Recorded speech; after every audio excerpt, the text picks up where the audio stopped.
I'm looking at question 8 here, but I left up question 7 because I think that the two questions are kind of interrelated. Maybe not as closely related. In question 7, I chose D for the answer, suggesting that Sandeep comes to view the adults as immature over the course of the passage. And question 8 asks, Sandeep would be most critical of which action from the passage. And so we know from the previous question that the thing that he's critical about is the immaturity of the adults. And specifically, the things that Sandeep finds ridiculous are the overblown gift-giving scene and the foot-touching scene. So, choice A, the two boys playing carom.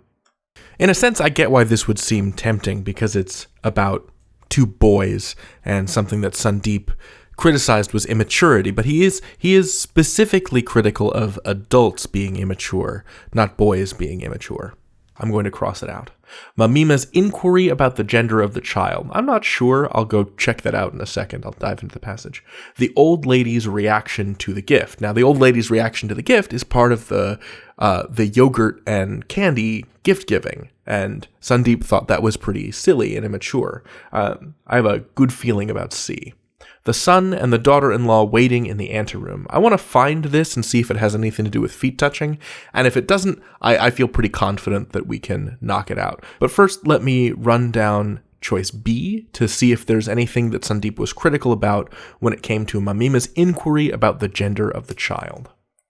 And here we are on line 10, and she sort of straightforwardly asks, "Is it a girl or a boy?" said Mamima, rolling down the window. "A girl," said the boy. Mamima rolled up the window before the mosquitoes came in. I don't detect any opinions or judgment or criticism from Sandeep here. This also has nothing to do with the gift exchange or the feet touching.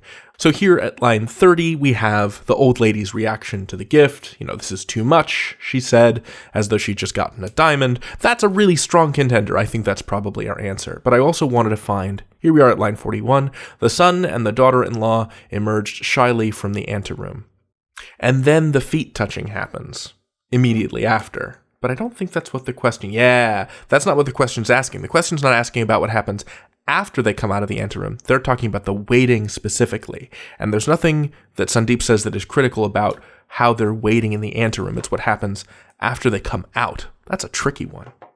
The inquiry around the gender of the child didn't have anything to do with the gift giving or the foot touching. And in fact, it was only the old lady's reaction to the gift that reflects something that we already know Sandeep is critical of. Remember, at line 55, the narrator says, Sandeep had come to the conclusion that the grown-ups were mad, each after his or her own fashion. Simple situations were turned into complex, dramatic ones. Not until then did everyone feel important and happy. And the only things in the story where adults are needlessly complicating interactions are the gift-giving, which is choice C, and the foot-touching, which happens after the events described in choice D. What I think is useful about this pair of questions is that answering question 7 helped refine my understanding of the passage, and not only that, it gave me a tool with which to answer question 8.